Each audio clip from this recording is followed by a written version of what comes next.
Mes parents avaient leur habitation à l'extrême nord du village, dans le quartier d'en bas. Nous sommes de la Karouba des Et Mezzouz, de la famille des Et Moussa. Manrad est notre surnom. Mon oncle et mon père se nomment l'un Ramdan, l'autre Lounis. Mais dans le quartier, on a pris l'habitude de les appeler les fils de Shaaben. Je ne sais pas pourquoi. Ils furent orphelins de si bonheur que mon père ne connut jamais mon grand-père. On aurait dû les appeler les fils de Tessaadith, ma grand-mère. Leur oncle ou leur cousin préfère sans doute perpétuer le nom de Shaaben pour bien montrer aux gens que les orphelins avaient de qui tenir et qu'à deux, ils remplaçaient en fait et en droit celui qui n'était plus là. Cette façon de voir était louable au début. Mais par la suite, les enfants devinrent des hommes. Ce collectif les diminuait un peu car on ne parlait jamais d'eux que comme d'une seule personne. Pourtant, ils ne se ressemblaient guère. Mon oncle Nounis a les traits fins, le regard moqueur, le teint blanc. Il est méticuleux et propre. Je le revois toujours avec une gandoura blanche et un turban soigneusement enroulé. Je l'imagine rarement une pioche à la main, la taille serrée du large ceinturon à clous dorés. Cela lui arrive quelquefois. Alors, il manie l'outil maladroitement, y met de la mauvaise volonté, bâcle son travail. Certes, il est mieux à la Jama. Les gens savent qu'il est franc et nerveux. Sa parole est vive. Sa rancune est un feu de paille. Il fut l'un des jeunes hommes les plus élégants du village. Pour cette raison, il acquit une place de choix dans le cœur de sa mère. Du reste, c'était l'aîné. Ma grand-mère aimait à répéter qu'il l'avait aidé à élever le petit Ramdan. En vérité, la pauvre femme n'avait jamais pu compter sur lui. Il était évident qu'elle avait un faible pour Lounis. Elle lui avait donné un physique agréable. Ce fut son premier cadeau. Elle se reproduisit elle-même en son fils aîné.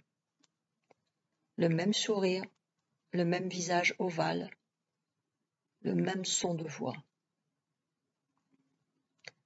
Ramdan, de son côté, ressemblait exactement à Shaaben. Le hasard, peut-être, a voulu lui accorder une petite consolation en mettant à sa portée un moyen facile d'imaginer son père. Ramdan est brun, plus solide et plus trapu que son frère. C'est le type du paysan kabyle, noueux et bien musclé. Pour le visage, c'est Shaaben lui-même, répète ma grand-mère. Front carré, petit nez retroussé, lèvres minces, pommettes larges. Il a aussi le regard de son père et le même tic lui fait fermer l'œil gauche quand il vous regarde. Dans sa jeunesse, ma grand-mère a vraiment essayé de lui faire perdre cette disgracieuse habitude, ainsi que sa façon de marcher pesamment, comme un ours, les pieds en équerre. Cette allure lui donne l'air à chaque pas d'affronter un adversaire ou de charger un fardeau. Ma grand-mère l'a toujours considéré comme une espèce de lourdeau peu exigeant. Il n'est pas bavard comme son frère, mais timide jusqu'à l'impolitesse, renfermé et apparemment aussi lourd d'esprit que de manières. Il semblait tout destiné aux travaux de fellah. Il accepta impassiblement son rôle. Ses gros doigts n'empêchaient pas de jouer admirablement de la flûte. mais seuls les jeunes gens de son âge le savaient. Il adorait sa mère et son frère, mais cachait son affection au fond de son cœur comme une faiblesse. Il avait une façon imagée de railler sans méchanceté les gens et les choses. En réalité, c'était un pince sans rire, doublé d'un philosophe et d'un poète. Beaucoup de ces bons mots se répètent encore dans le village. En général, on l'aime autant que son frère parce qu'il est simple et honnête. Lorsque je vins au monde, mon oncle n'était pas loin de la cinquantaine et mon père de la quarantaine. Ils avaient femme et enfants. Halima, la femme de mon oncle, est originaire du quartier d'en haut. C'est une grande femme sèche et droite, avec 2 yeux étincelants, une grosse voix, la main leste et l'allure féline. Elle s'imposa tout de suite à la vieille Tassadite, qu'elle ne tarda pas à épouvanter. Mon oncle prit l'habitude de la battre sans jamais parvenir à se faire craindre. Mon père était son implacable ennemi parce qu'il déjouait toutes ses ruses. Nous savons dans la famille qu'elle a récolté la malédiction de ma grand-mère et nous supportons son amertume. Pourtant, c'était la vieille qui l'avait choisie. Le père de Halima, un ancien ami de mon grand-père, avait fait, comme convoyeur, la campagne de Madagascar. Il en était revenu avec de l'argent. Ma grand-mère le crut très riche et pensa trouver en lui un appui pour ses enfants. Elle ne se pardonna jamais son erreur. Le vieux soldat, tranquille sur le sort de sa fille, mourut bientôt, sans lui laisser rien d'autre qu'une médaille dorée avec un ruban de soie verte, laquelle échouera beaucoup plus tard entre mes mains. Ma mère est des Aït Moussa. C'est donc une cousine des Morad. Ma grand-mère l'a pris aussi par calcul. Mon grand-père maternel, Ahmed, légua, avant de mourir, une maisonnette et un champ à ses 3 filles. Il laissa un papier de gradit. Il existe encore ce papier, un peu noirci, mais toujours solide, plié en 4, enveloppé dans un chiffon, caché dans un pot en terre fermée d'un bouchon de liège. Ce fut une donation ferme et définitive. Ma mère s'en souvient très bien.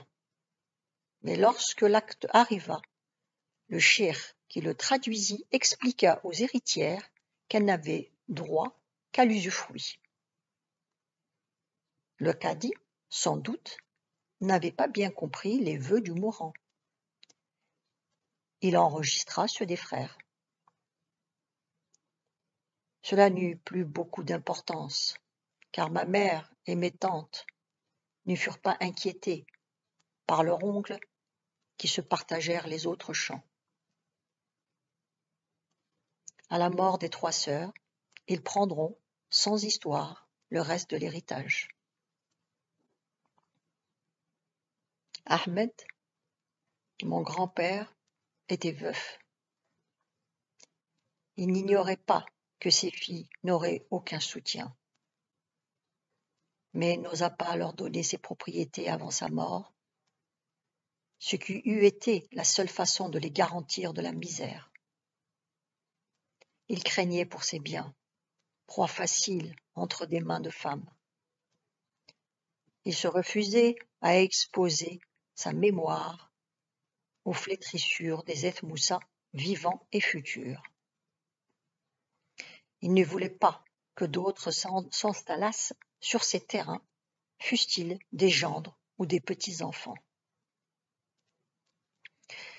Oh oui, les choses auraient été arrangées de son vivant, si un de ses petits cousins, Moussa, comme lui, s'était marié à l'une de ses filles. Ils n'en voulurent pas, sauf peut-être les fils de Shaaven. Un parti trop maigre. Il fut souvent tenté de leur garder rancune. Mais sur ces derniers jours, il crut plus sage de leur laisser ces terrains, afin de ne pas détacher ses filles de la grande famille. « Je m'en vais, pensa-t-il, nul ne dira que j'ai lésé les intérêts des miens. À eux l'honneur ou le déshonneur, ils ont le choix. » Parbleu, ils choisirent l'honneur, les Eth Moussa. Ils ne voulaient pas que les filles les déshonorent. D'abord, la mauvaise volonté du vieux était évidente, puisqu'il avait essayé de donner définitivement la maison et un champ. Le cadi avait été compréhensif, heureusement. Pour le reste, il n'était pas nécessaire d'y aller par 36 chemins. « Tâchez de vous débrouiller dans l'honneur, dirent-ils aux filles. Le moindre de vos écarts peut salir notre nom. La plus grave des sanctions ne se fera pas attendre. Vous êtes à notre discrétion. Marchez droit, le reste ne nous regarde pas. » Il est d'usage, lorsqu'un proche hérite, de recueillir les orphelines, de les marier et de veiller sur elles. Les Eth Moussa sont trop nombreux et se jalousent trop pour se conformer à la règle. Ils voulurent tous de l'héritage et prirent ensemble l'engagement de s'occuper des orphelines. Ils tinrent cet engagement dans la mesure où il consistait à surveiller étroitement les malheureuses. Les sœurs, à se sentir ainsi surveillées, à se voir parfois malmenées, en surgré à leur oncle ou cousin, parce qu'en même temps, elles se croyaient protégées. Elles préféraient cela à l'indifférence et à l'abandon qu'accompagne toujours le mépris. C'étaient de braves filles, avec des idées bien arrêtées. Elles s'acceptaient que leur oncle les trompe et les dépouille, pourvu qu'on ne les écartât pas de la communauté et qu'elles gardassent leur droit au nom. De toutes les tantes, ma grand-mère Tassadis était une de celles qui s'intéressaient le plus aux orphelines, leur disait le plus de douceur et les conseillait le plus souvent. Elles prirent bientôt l'habitude de la consulter sur toute chose. Fatma, l'aînée, avait moins de 20 ans.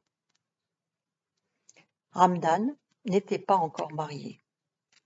Ma grand-mère eut l'idée de les unir. Elle n'était pas laide, Fatma. Petite, palote et maigre, avec un visage un peu trop long et des pommettes saillantes, mais un beau regard plein de douce mélancolie. Elle n'avait rien des allures sauvages et fières des jeunes filles de son âge. Elle était simple et naïve. En dehors du couscous, elle ne savait rien préparer. Ma grand-mère eut beaucoup de difficultés à lui faire accepter Ramdan. Fatma s'y résigna lorsqu'elle fut certaine que la grosse enveloppe d'ours cachait beaucoup de force, beaucoup d'ardeur au travail et assez de bon sens. Elle pensa qu'il serait en même temps un tuteur pour ses deux sœurs. Le mariage se fit le plus simplement du monde. Les deux frères, Lounis et Ramdan, prirent sous leur protection les orphelines. Tous les cousins s'en félicitèrent. Je crois que ma grand-mère n'eut jamais à se plaindre de ma mère. Fatma vécut à son ombre et fut l'ennemi intime de Halima. La vieille Tassadite se trouvait dans une situation un peu paradoxale. Elle aimait Lounis plus que Ramdan, mais elle préférait Fatma à Halima. Ce fut peut-être pour cette raison que les deux ménages purent vivre longtemps ensemble et que ma grand-mère put conduire la maison avec une relative impartialité. On sait en effet que les gens de chez nous sont disciplinés, tout au moins dans leur vie familiale. Nous sommes tous d'accord pour blâmer le gaspillage. C'est pourquoi chaque famille se soumet à un responsable. Le responsable dispose des provisions, fixe les rations à son gré, décide de l'utilisation des économies, des achats et des ventes à effectuer. On l'accuse quelquefois de se servir mieux que les autres, mais c'est toujours par envie. La coutume a consacré les vertus du maître ou de la maîtresse de maison. Des proverbes indiscutables rendent justice à leur mérite. Chez les Manrade, c'était ma grand-mère qui était chargée de la subsistance. Elle seule ouvrait et fermait les icouflanes. Elle avait ses façons particulières de manier chaque ustensile, ses secrets pour enlever ou remettre le couvercle. Des indices imperceptibles pouvaient lui donner l'œil, l'éveil. Ses brus savaient à quoi s'en tenir. La soupente était son domaine, elle seule y avait accès. Elle y grimpait pour prendre la ration de figues, emplir un tamis d'orge ou servir l'huile et la graisse. Elle avait ses mesures, à elle, une arithmétique personnelle, une mémoire sûre. Sa vigilance ne pouvait pas être trompée. Les femmes préparaient les repas, mais une fois le couscous cuit, c'était elle qui le versait dans les plats. Il n'y avait que la viande qu'elle faisait partager par son aîné. Travail d'homme. Comme nous en achetions seulement pendant les fêtes, c'était en somme ma grand-mère qui nourrissait la famille, pareille en quelque sorte à une mère poule donnant à chacun la béquille.